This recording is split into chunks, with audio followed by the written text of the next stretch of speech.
안녕하세요. 저는 이제 이혼 서류에 잉크도 마르지 않은 갓 이혼한 싱글이자 30대 후반으로 달려가는 직장 여성입니다. 결혼 2년 차에 이혼했고 하늘의 뜻인 건지 천만다행으로 남편과 사이에 아이는 없습니다. 34이라는 늦었다면 늦은 나이에 나름 좋은 사람 찾았다 믿고 결혼했는데 왜 하필 고른 게 똥차였는지 저도 나이를 헛먹었나 봅니다. 연애 기간이 짧지도 않았는데 왜 결혼 전에는 전 남편의 실체를 몰랐을까요? 아마 많은 이혼하신 분들이 저와 같은 후회를 하시는 분들 많을 걸로 알아요. 이혼은 당연히 배우자에게 유책 사유가 있었어요. 상간녀와 바람난 남편 때문에 이혼했죠. 연애할 때는 다정하기만 했던 남자가 결혼하자마자 상간녀도 만들고 그럴 줄은 몰랐어요. 저와는 멀고 먼 이야기라고 생각했는데 제 일이 되니까 이런 일이 남의 일만은 아니라는 거. 그리고 현실에서 다들 말을 안 해서 그렇지 꽤나 흔한 일임을 알았습니다. 저는 다른 건 몰라도 남편이 바람이 나는 건 절대 용납할 수 없다고 결혼 전부터 누누이 말해왔어요. 그런데 하필 왜 제가 가장 용납이 안 되는 부분을 건드렸는지 모르겠습니다. 오늘 저의 사연은 아마 바람난 남편을 응징하는 시원한 복수 사연이 될 것 같습니다. 저 이혼한 거 아직은 친구들 몇몇밖에 몰라요. 직장에는 굳이 물어보지 않으니 얘기하지 않았습니다만 아마 연말정산이니 뭐니 하게 되면 서서히 소문이 나겠죠. 다만 저에게 이혼한 전 남편 소개해준 선배님은 건너 소식을 들으셨나 봐요. 자기는 그런 이상한 집안의 못된 놈인 줄 정말 몰랐다면서 저에게 울 것 같은 얼굴로 미안해 하더라고요. 김주임, 마음고생 심했다며?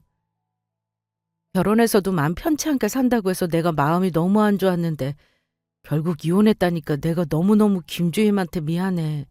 내가 공연히 그런 집안 소개해주는 바람에. 어쩌니 내가 마음이 너무 아프다 김주임. 정말 미안해 미안. 이제 다 끝난 일인걸요. 그리고 제가 선택해서 결혼한 건데 그게 왜 김대리님 잘못이겠어요? 마음 쓰지 마세요. 김대리님도 한 달이 건너 알고 계셨으니 당연히 자세히 모르셨겠죠. 아휴, 이래서 한길 물속은 알아도 열길 사람 속은 모른다고 하나 보네. 집안 멀쩡하고 잘생겼길래 선남선녀 맺어준다 싶어서 뿌듯했는데 내가 김주임한테 미안해서 할 말이 없다. 자기같이 좋은 사람을 하필이면 남자들은 어쩜 얼굴값 한다는 말이 딱 맞는가 봐. 그게 뭐 그 선배님 잘못이겠습니까? 겉으로만 보고는 누구든 잘 모를 수 있는 거니까요. 그리고 아무리 소개시켜준들 제가 싫었으면 만나지도 않았을 겁니다. 주변에서 100명을 소개해도 결혼은 오직 저의 선택인 거지 등 떠밀어서 하는 건 아니니 그 선배님은 잘못이 없어요. 오히려 저 이혼하고 나서 조용히 위로해 주시고 제 편에서 많은 도움을 주셨어요. 아무리 제가 괜찮다고 해도 아마 처음 인연을 맺어줬다는 사실 때문에 마음이 안 좋으셨던 것 같네요. 그래서 사람 소개하는 거 함부로 하면 안 된다고 하는 거겠죠? 그 선배가 저한테 소개할 때 남편이 아마 신랑감으로 참 좋은 조건이라고 봤을 겁니다. 유치원 원장 출신 시어머니와 지역사회에서 봉사활동 열심히 하시며 작은 사업체 운영하시는 시아버지, 그리고 교육행정공직자인 아들과 피아노 전공한 예쁜 딸까지. 그야말로 화목한 가정으로 보였을 거예요. 하지만 그 안에 들어가 겪은 저는 겉으로 보이는 것이 다가 아니라는 걸 몸소 겪어봤답니다. 실상은 어땠는 줄 아세요? 시댁 식구들은 가식으로 똘똘 뭉친 사람들이었습니다. 원래 모습은 남들에게 보이는 것과는 달랐어요.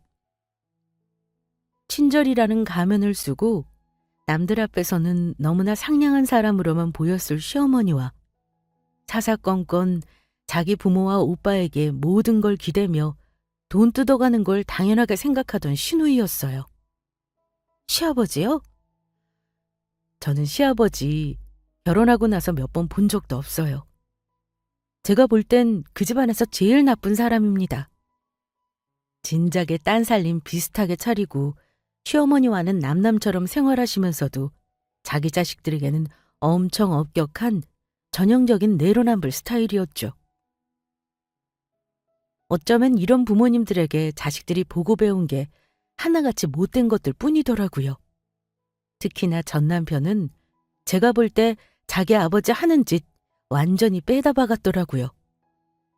이래서 결혼할 때는 집안 환경도 무시 못한다는 말이 있는 건가 봅니다.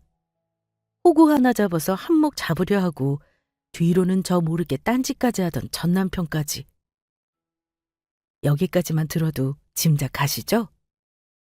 저의 결혼 생활이 그리 만만치 않았다는 걸요. 결혼하면서 다들 크고 작게 갈등을 겪었겠지만 그때마다 좋은 게 좋은 거지 하는 마음으로 넘어갔습니다. 저를 빨리 치우고 싶어하는 친정의 은근한 압박도 있었고요. 양가 모두 살 만큼 사는 집안이었지만 그렇다고 자식들에게 막 퍼줄 형편은 안 되는 그런 집안이라 저나 남편이나 자기 앞가림은 스스로 하는 스타일이었어요. 대학교 졸업 후에 바로 공기업에 취직한 저는 부모님의 자랑스러운 장녀였습니다. 남편은 대학교 행정실에서 근무합니다. 어느 대학인지 말하면 그 대학교의 이미지가 실추되는 일이라 말을 차마 하지 못하는 점은 이해해 주시기 바랍니다. 남편과 연애는 2년 정도 했고요. 동갑이라 말도 통하고 관심사가 비슷해서 싸울 일 없고 참 좋다 생각했는데 아무래도 제가 나이가 있다 보니까 시댁에서는 저 인사하러 갔을 때 여자 나이가 많다는 걸 은근히 얘기하면서 자기 아들이 아깝다는 뜻을 내비쳤습니다. 특히 이 집안은 시어머니와 시누이 둘이 꿍짝이 잘 맞더라고요. 근데 새아가 너희 집에서는 결혼이 급하신가 봐. 사실 우리 집에서는 급할 게 없거든. 요즘 남자 나이 34이 결혼 늦은 나이는 아니니까. 여자 34하고는 다르지. 네가 여자치고 결혼이 많이 늦긴 했지? 지금 결혼해서 애를 바로 가져도 벌써 36 아니냐. 아휴, 생각만 해도 갑갑하구나. 그러게요, 새언니. 저도 내후년쯤에는 결혼할 거지만 꼭 30만은 안 넘기려고요. 신부 화장해도 30 넘은 신부들은 진짜 안 이쁘더라고요. 언니는 그래도 동안이니 조금은 다행인 건가? 오빠 스타일 아니라서 좀 놀라긴 했는데 암튼 언니, 남자랑 여자랑 동갑이면 여자가 더 늙어 보이는 거 알죠? 노력 많이 해야 되겠다. 30 넘으면 난자도 늙는다는데 언니 미리 난자 얼려놓는 건 어때요? 요즘은 그렇게들 많이 한다는데.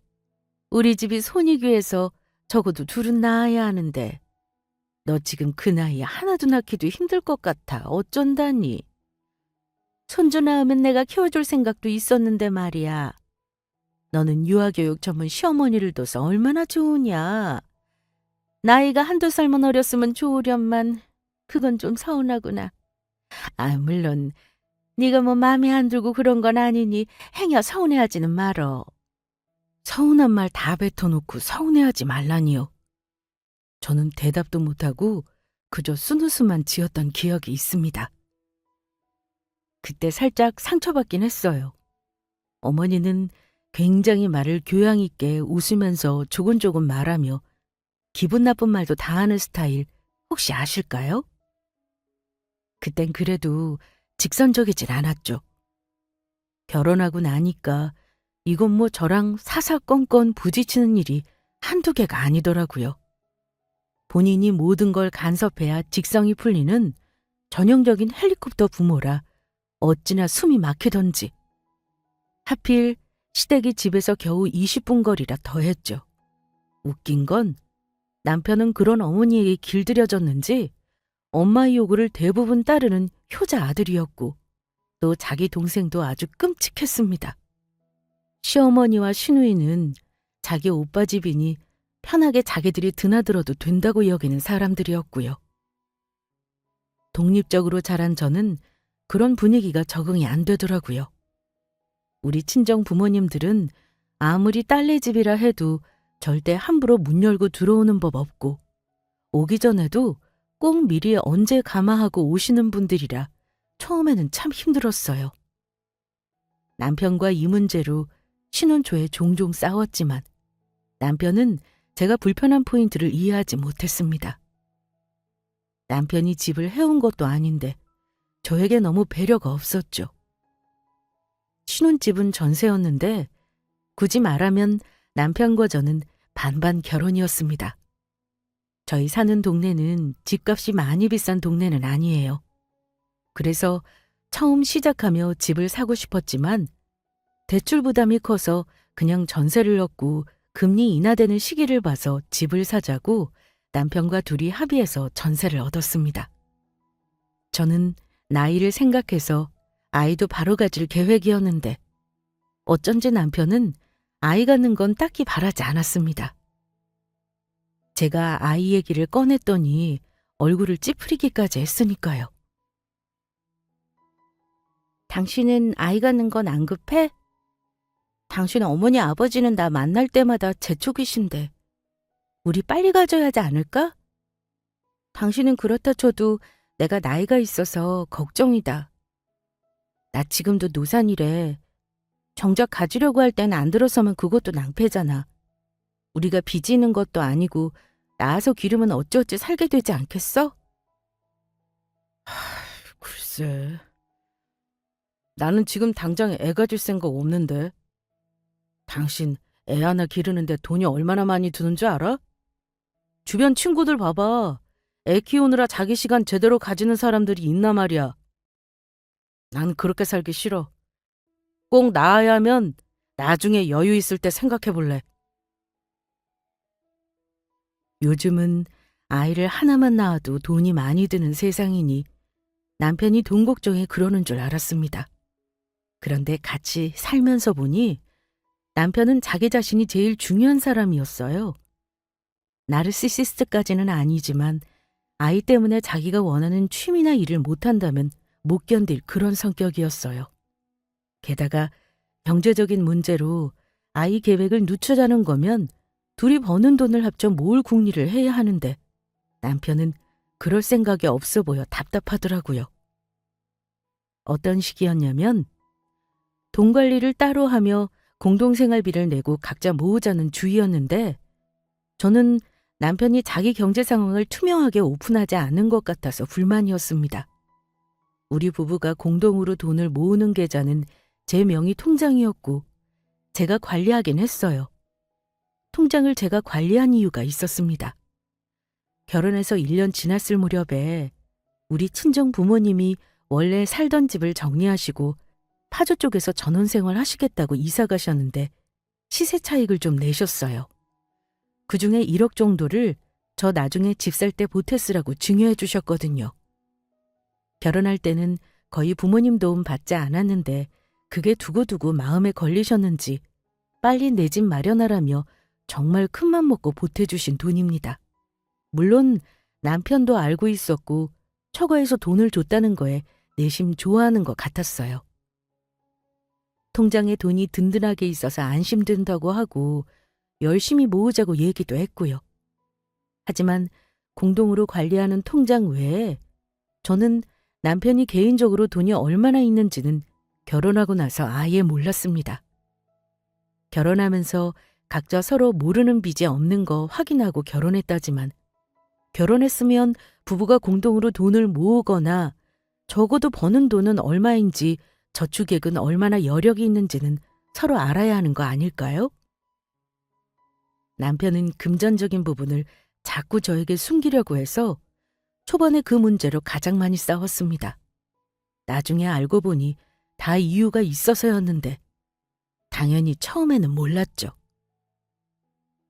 누구나 결혼하면 겪는 크고 작은 갈등, 시댁 문제들. 저는 멍청하게도 남들과 비교했을 때 심하지 않다고 생각했습니다. 이 정도면 평범한 결혼 생활이라고 생각했어요. 기혼자분들 아시겠지만 부부가 살면서 매일 싸우는 거 아니잖아요. 싸우고 화해하고 그런 날의 연속이고 좀 더 나아질 거라 믿죠. 그런 저의 결혼 생활이 망가지기 시작했던 것이 결혼 만 2년째 결혼 기념일을 앞두고 있을 때였습니다. 2년 동안 저는 남편이 월급이 정확히 얼마인지도 모르고 있었는데 저에게 꽤나 자주 카드값이 모자라다며 돈을 보태달라고 하더라고요. 저는 당초에 이해가 가지 않았습니다. 각조 따로 관리하던 사람이 왜 매번 돈 없다는 소리를 달고 사는지. 도대체 돈 관리를 어떻게 하길래 돈이 없냐고 물어봤습니다. 당신, 우리 그동안 각자 모으자고 하면서 나한테 얼마를 버는지 얼마를 모았는지 안 가르쳐주는 거 정말 이상하다. 월급도 나보다 많이 받는 사람이 카드값이 모자라? 한두 번도 아니고 이건 아니다 싶다. 어떻게 그럴 수가 있어. 매번 카드값 없다고 하는데 어디다 돈 쓰는지 좀 알자. 말 나온 김에 당신 계좌 내역 좀 보자. 나는 당신이 보여달라면 언제든지 보여줄 수 있어. 답답했던 제가 남편 계좌를 까보자고 했는데 뭐 찔리는 게 있는 사람처럼 불같이 화를 내더라고요.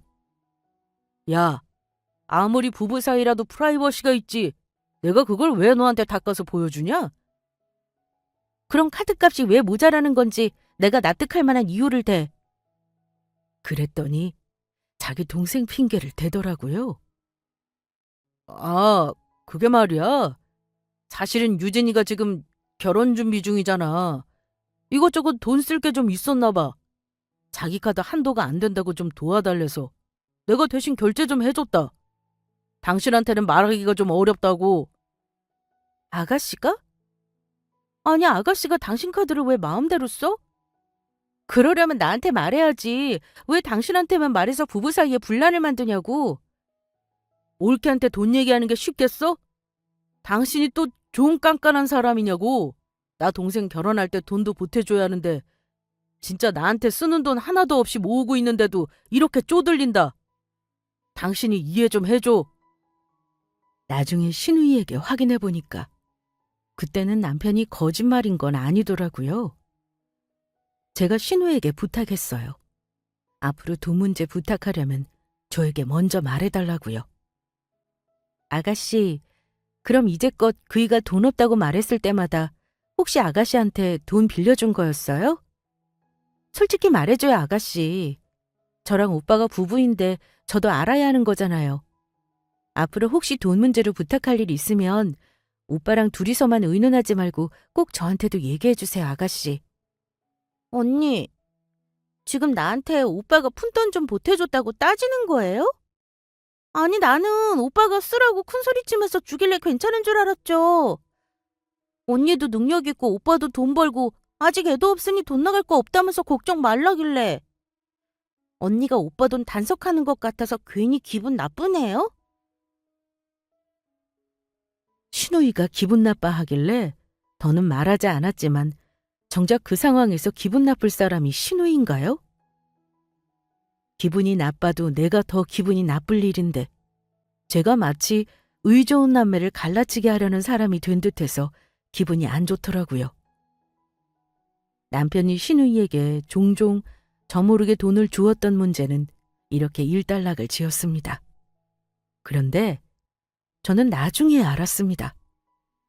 남편이 아이를 그다지 가지고 싶지 않다고 했던 것, 돈 관리를 각자 하자고 하면서 늘 돈이 없다고 쩔쩔매던 것이 다른 이유도 있었다는 걸요. 그게 설마 하니 여자 문제일 줄은 전혀 몰랐어요. 왜냐면 남편은 현실적인 사람이었고 자기 집의 효자였지만 적어도 저를 속일 사람은 아니라고 생각했거든요. 판도라의 상자를 열면 안 된다는 게 이런 거였을까요? 저는 남편에 대한 믿음이 있었기에 서로 휴대폰을 본 적이 없었습니다. 남편이 쉬는 날 게임을 하다가 담배를 피우는지 잠깐 자리를 비운 사이 PC 카톡 목록이 살짝 보여서 저도 모르게 보게 됐습니다. 왜 그렇잖아요. 굳이 제가 보려고 하지는 않아도 내 눈에 보이면 보고 싶은 마음이요. 별 생각 없이 카톡 목록을 살짝 내려보는데 친한 형 이름으로 저장되어 있는 카톡방의 마지막 글이 사랑해요. 나도 많이 보고 싶어요로 되어 있더라고요. 친한 형한테 저런 말을 장난으로 하나라는 생각도 잠시 했고요. 하지만 곧 뭔가 이상하다는 느낌이 딱 오더라고요. 갑자기 심장이 벌렁거리면서 도저히 안 볼 수가 없었습니다. 시간에 쫓기느라 내용을 다 읽진 못했지만 채팅 내용이 꽤나 저에게는 충격적이었습니다. 아래서부터 읽는데 이건 도저히 친한 형과의 대화로 볼 수 없는 내용이더라고요. 사랑한다, 보고 싶다. 우리만 조심하면 행복하게 오래 만날 수 있다. 자기 남편 나가면 만나자. 애 유치원 보내고 왔다 등등이요. 이게 친한 형과 나누는 대화는 아니잖아요? 내용을 읽다 보니 애 둘이나 있는 유부녀와 남편이 바람이 나 있더라고요. 아주 정분이 나도 단단히 난 상황이었어요. 제가 경악스러웠던 사실은 두 사람이 만난 시기였습니다. 저와 교제했던 초기부터 결혼 준비를 하기 시작할 즈음인 2년 전 초까지도 둘은 거의 매일 연락하고 있었고 결혼 준비를 시작한 시점부터는 그래도 한두 달에 한 번 정도 연락한 걸로 보였습니다. 홀린 듯이 손을 덜덜 떨며 보다가 정신이 멍해져서 아무 생각 없이 못 본 척 닫아뒀습니다. 채팅을 하나하나 보다 보니 퍼즐이 맞춰지더군요.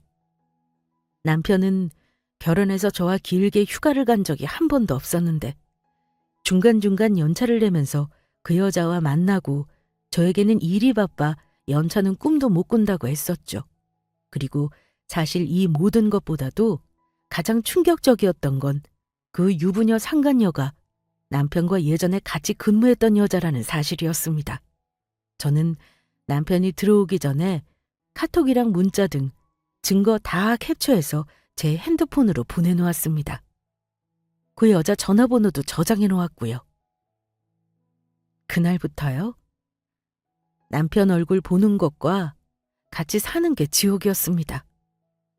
확실한 증거를 봤지만 남편을 믿고 싶은 마음도 있었어요.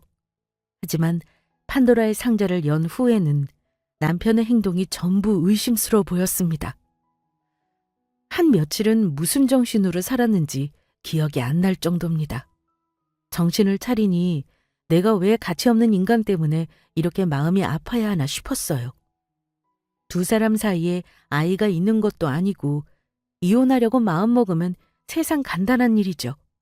하지만 제가 이혼하자고 나오면 얼씨구나 신나게 그 여자를 만날 남편놈 생각하니까 속이 뒤집어지더라고요. 이혼하더라도 내 인생 이런 식으로 해코지한 거 복수는 해주고 싶어서 제대로 이혼하는 방법과 복수하는 방법을 고민했습니다. 그날 이후 매일같이 인터넷을 뒤지며 노하우를 모았죠. 남편의 외도 증거를 확보했고 나름 이혼 준비를 해나갔습니다. 남편 놈은 저에게 외도 사실이 들켰는지도 모르고 저에게 잘해줄 때도 있었고 또 투덜거릴 때도 있었어요. 그즈음 하필 시누이 결혼 문제로 시어머니는 하루가 멀다 하고 저에게 이런저런 문제를 상의하셨는데요. 예, 우리 유진이 결혼 날 잡은 거 너도 들었지? 아들 장가 보내는 일은 쉬웠는데 딸내미 시집 보내는 건 보통 일이 아니구나. 은근히 신경 많이 쓰여. 요즘 신혼집 얻는 문제 때문에 걱정이 이만저만 아니라서 말이야. 혹시 니들 우리 유진이 결혼 선물이니 뭐니 하지 말고 돈 있으면 현금으로 보태줘라. 혹시나 해서 말하는 건데 결혼할 때는 현금 선물이 제일 반가운 법이다. 저는 솔직히 하나도 신경 쓰고 싶지 않았습니다. 은근히 저에게 시누이 결혼 비용 보태달라는 뉘앙스의 말을 하시더라고요. 제가 바보도 아니고 어머니 말 뜻을 모르겠습니까? 하지만 어머니 말에 모른 척 일관했습니다. 당장 남편의 외도를 까발리고 이혼하겠다고 하고 싶은 마음이었어요. 남편은 한술 더 떠 이러더군요. 당신 우리 유진이 결혼한다는데 신경 너무 안 쓴다. 어머니가 당신한테 전화했다며? 엄마가 당신이 너무 관심 없다고 서운해하셔. 유진이 신혼집 왔는데 우리처럼 반반 결혼한다고 했나 봐. 근데 돈이 1억 정도 부족한가 보더라. 그 큰 돈을 우리 엄마 노후 자금에 쓰라고 할 수도 없고, 나도 마음이 무겁네. 근데 어머니도 그렇고 당신도 그렇고 나한테 왜 아가씨 결혼 얘기하면서 은근히 돈 없다는 말을 하는 건지 이유를 모르겠다. 우리 모은 돈 없는 건 당신이 더 잘 알잖아. 나 몰래 비상금 있으면 당신 돈으로 보태주던지. 당신 왜 그리 말투가 냉정해? 뭐 기분 나쁜 일이라도 있어? 나는 그냥 동생이 결혼 자금 모자라다니까 우리가 뭐 도와줄 방법 없나 의논하자는 거지. 당신도 그랬잖아. 앞으로 돈 문제 같이 상의하자며. 뭐 문제 있어? 겉으로 입을 꽉 깨물고 부들거리면서 마음속으로는 그래, 문제 있다 이놈아. 이 와중에 참 양심 없네. 감히 동생 챙길 생각을 해? 라는 말이 메아리 쳤습니다. 아가씨 결혼은 알아서 하는 거지. 근데 당신이 보태준다면 별말 안 할게. 알아서 해. 우리가 왜 돈이 없냐? 당신 통장에 친정에서 보태준 비상금 있잖아. 그것도 자그마치 1억이나. 그 돈은 왜 없는 돈처럼 말해? 여보, 말 나왔으니까 그냥 까놓고 부탁 좀 할게. 우리 유진이 그 돈 보태주고 천천히 갚으라고 하면 안 될까? 뻔뻔하게 친정에서 보태준 돈을 자기 동생 결혼 자금으로 빌려주자고 하는 게 정말 주둥아리를 한 대 칠 뻔했네요. 저는 대답할 가치도 없는 부탁에 단호하게 대응했습니다. 분명히 말하는데 그 돈 당신하고 상관없는 돈이야. 당신 동생 보태주고 싶으면 대출받아서 당신이 보태줘. 허튼 생각하지 말고. 사람 한참 모르는 일인데 당신 지금 동생 걱정할 때가 아니라는 것만 알아둬라. 뭐? 싫으면 싫은 거지. 그건 또 무슨 말인데? 내가 뭐 한치 앞을 뭘 모른다는 건데. 제가 의미심장한 말을 하자 남편은 발끈해서 되물으면서도 눈빛이 흔들리더라고요. 도둑이 재발절인 거죠. 남편이 뻔뻔하게 내 돈을 탐내는 거 보면서 속으로 무슨 생각했냐면요. 그래, 조금만 기다려라. 아주 박살을 내줄 테니 하고 벼르고 있었습니다. 저는 이혼 준비를 하면서 절대 나를 속인 두 사람을 그냥 놔둘 생각은 없었습니다. 상간녀가 어디서 사는 년인지 지금 일하는 곳은 어딘지 당연히 뒷조사했죠. 그 여자는 딱 내 남편을 즐기는 용도로 만나더라고요. 꼴에 과시욕은 있어서 SNS 조금 뒤지니 그 여자 남편이 무슨 회사를 다니는지도 알게 되더라고요. 중고차 딜러에 내 남편보다 돈도 잘 벌어서 외제차 타고 다니는 것 같은데 왜 남의 남편과 바람을 피우는지 저의 정상적인 뇌로는 이해 불가더군요. 상간녀는 자기 가정을 유지하면서 내 남편과는 즐기고 싶었겠죠. 하지만 제가 그걸 두고 보겠습니까? 저는 상간녀 남편 연락처를 어렵지 않게 알아냈습니다. 인스타그램에 자기 부인 예쁘다고 댓글 단 그 바보 같은 상간녀 남편. 자기 부인이 내 남편과 바람났다는 걸 알면 어떤 반응일지. 모든 이혼 준비가 끝나니 딱 2달 걸리더라고요. 고민 없이 저는 상간녀 남편에게 DM을 보냈습니다. 당신 부인이 내 남편과 바람이 났고 내가 어찌 그 사실을 알게 됐으며 차고 넘치는 증거까지 말이죠. 그 다음은 예상하시는 대로입니다. 처음 단계는 부정이더군요. 내 아내가 그럴 리 없어라는 미련한 믿음이요. 하지만 저의 증거 사진을 보고 잔인한 현실을 인정할 수밖에 없었을 겁니다. 저만큼 굉장히 충격을 받은 것 같더군요. 그 사람이 저에게 묻더라고요. 나한테 이런 사실을 알려주는 이유가 뭐죠? 그쪽이 선택하시라고요.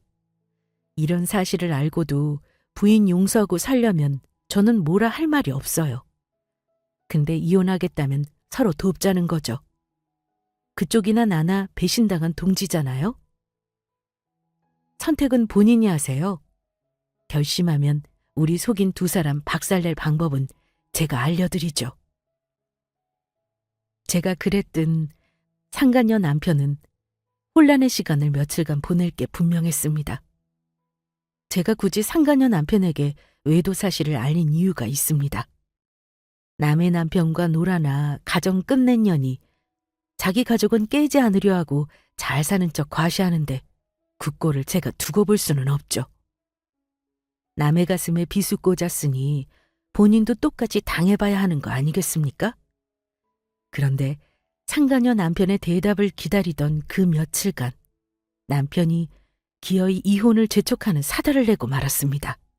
일하고 있는데 생전 저에게 전화 한 통 없던 시누이가 연락이 왔어요.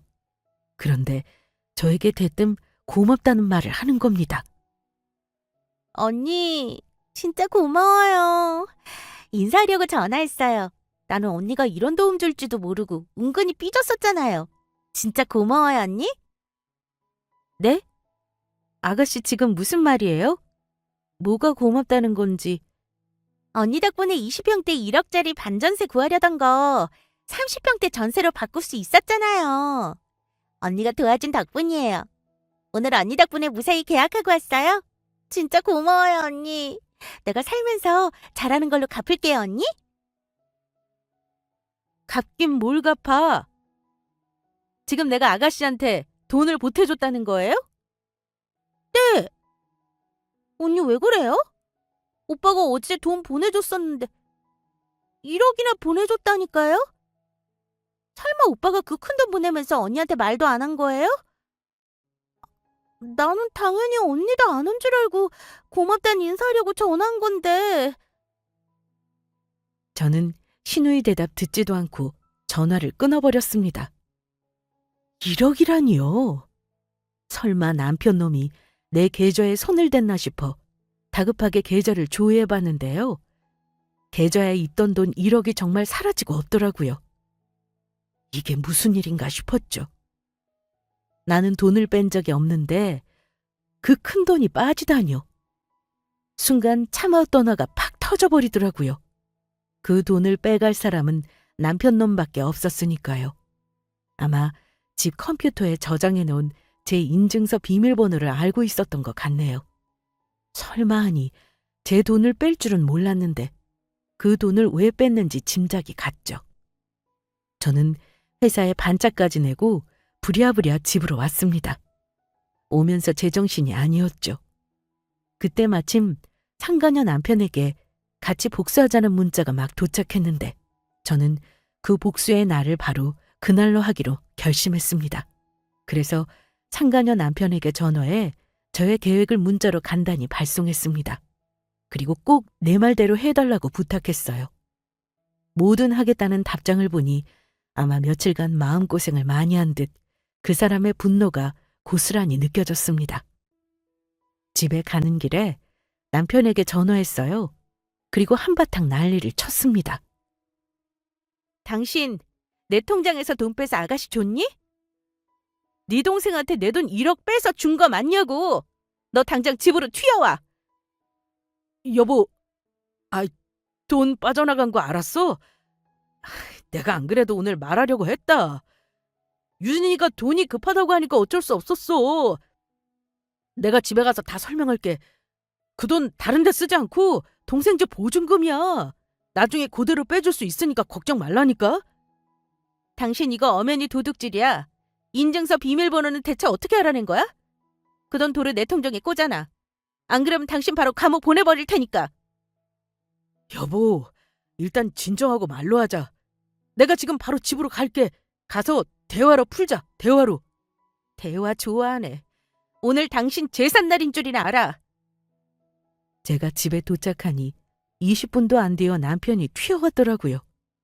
저는 서류 봉투에 모은 증거물과 소장을 넣어놓고는 앉아 있었죠. 눈치를 슬금슬금 보며 제 앞에 와서는 뚫린 입이라고 이러더군요. 여보, 화 많이 났어? 그 돈 어디 도망가는 돈 아니니까 일단 화 풀고 내 말 좀 들어봐, 어? 글쎄, 나는 돈도 돈이지만 당신이라는 사람을 못 믿겠다. 너 유부녀하고 만나고 다녔더라? 자, 이거나 보고 어디 한번 할 말 있으면 해보지 그래. 대화? 너 같은 짐승 같은 놈하고 내가 무슨 대화를 해야 할까? 제가 던진 서류 봉투를 열어보더니만 남편이 손까지 벌벌 떨더라고요. 저런 심약해 빠진 놈이 올해 무슨 바람까지 피우고 돈을 빼서 동생에게 보내는 어이없는 짓을 하나 싶었습니다. 당신 이거 언제부터 한 건데 알면서 모른 척한 거야?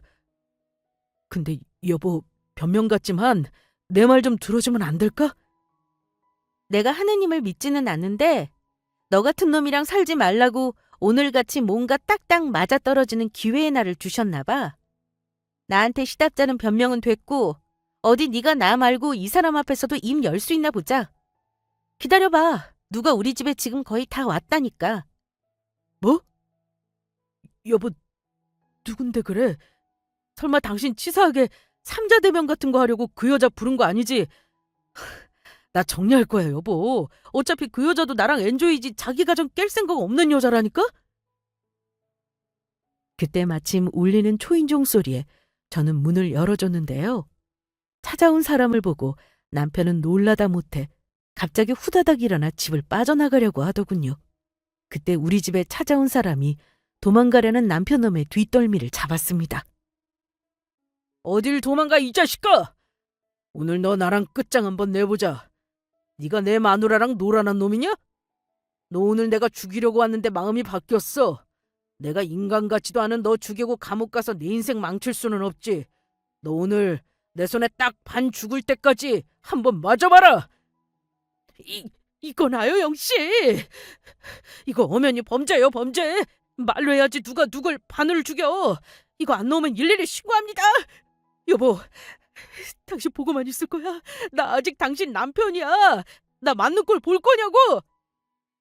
내가 저 사람이었으면 감옥 가는 한이 있어도 너 벌써 죽였어. 알아? 너는 우리 가정만 깬 게 아니라 저 사람 가정도 파탄난 놈이야. 게다가 오늘 죄목 하나 추가됐네. 내 돈까지 도둑질했잖아? 어디 저 사람 말대로 오늘 반 죽어봐. 그래도 네 잘못 절대 못 깨닫겠지만. 애초에 남편과 상간녀 남편과의 몸싸움 상대가 안 되더라고요.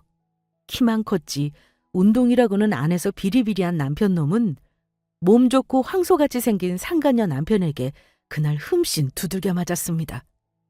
어떠한 경우라도 폭력은 안 된다는 말은 하지 말아주세요. 남편놈은 지은 죄가 있으니 두들겨 맞고도 신고는 못하더군요. 내가 이걸로 끝낼 줄 안다면 오산이야.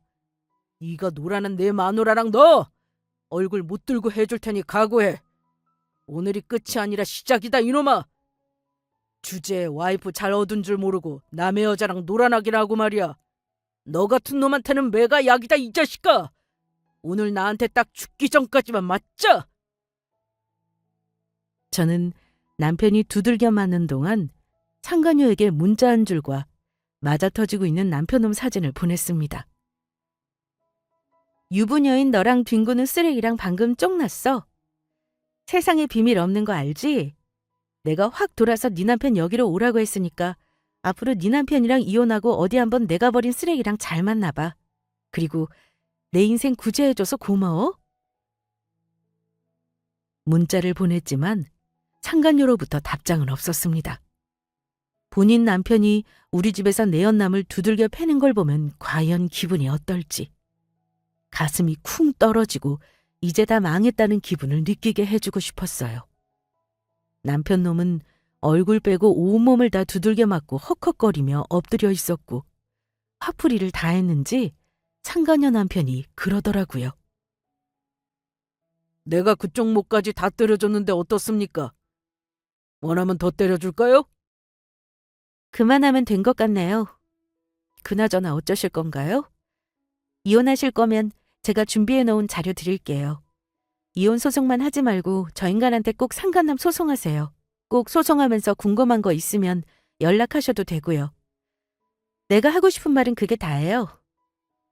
상간녀 남편은 내 말에 대답은 하지 않았지만 아마 결심한 듯 보였습니다. 제가 건넨 두 사람의 외도 증거를 받아들고 상간녀 남편은 집을 떠났고 저는 쓰러져 있는 남편 놈을 쳐다봤죠. 남편 놈은 아프다며 신음하고 있었는데 차마 신고도 못하고 아주 죽을 맛이었을 겁니다.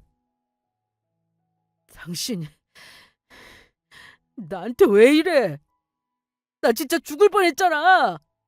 내가 조용히 정리하면 되는 일인데 왜 일을 크게 만드냐고. 당신 정말 나랑 이혼할 마음 먹은 거야? 양가 부모님 상처받으실 건 안중에도 없냐고.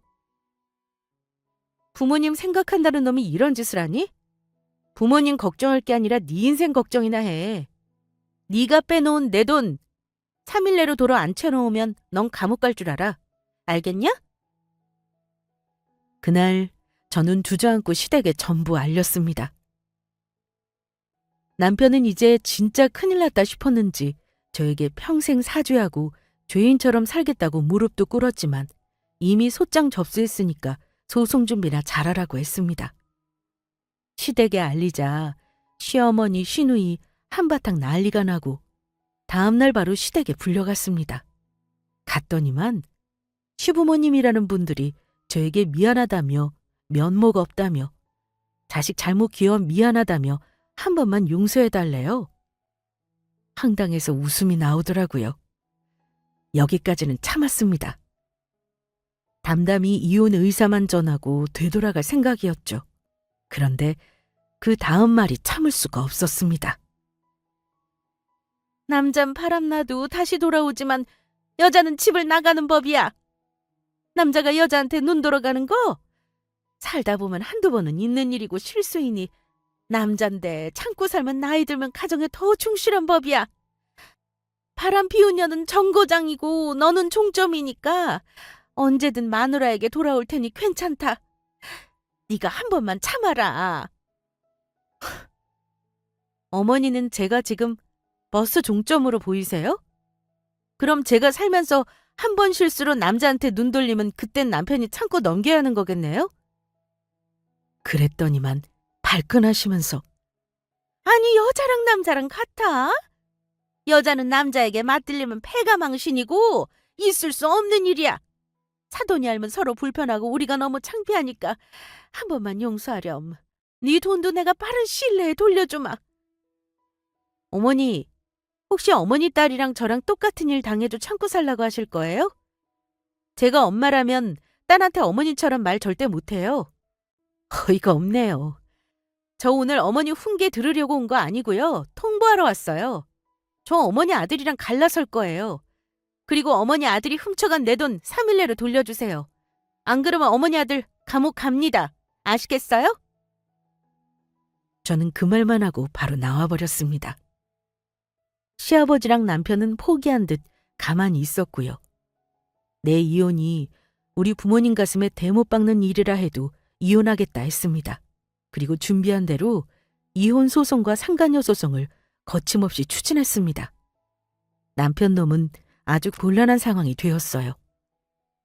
상간녀 남편이 제대로 마음을 먹었는지 상간남 소송도 걸고 직장에도 투서를 넣는 바람에 품위 유지 의무 위반으로 징계까지 받았다고 저에게 하소연하더라고요. 저한테도 위자료 물어주고 그쪽에도 물어줘야 한다며 돈이 없다네요. 제 돈 1억을 안 돌려주길래 경찰서에 바로 고소했습니다. 어머니가 결국 사정하면서 이미 그 돈을 보증금으로 넣었으니 지금 사는 집에 들어간 남편 놈 돈을 그냥 가지라고 하더라고요.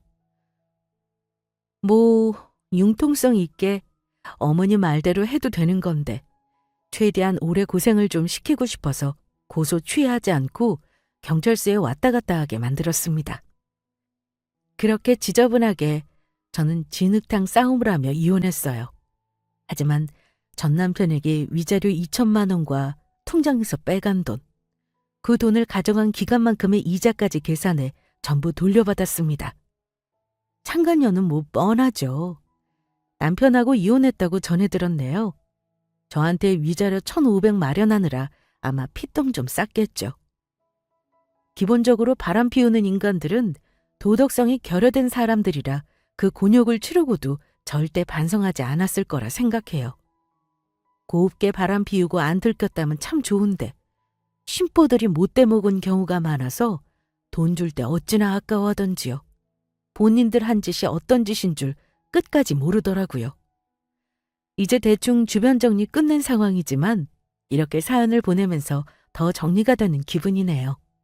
저는 쓰레기차에서 내린 걸 자축하면서 오늘 시원하게 맥주 한잔 해야겠습니다. 저의 사연 끝까지 들어주셔서 감사해요. 바람 피운 것들의 말로는 절대 해피엔딩이 아니라는 것 말씀드리며 사연 마치겠습니다. 감사합니다.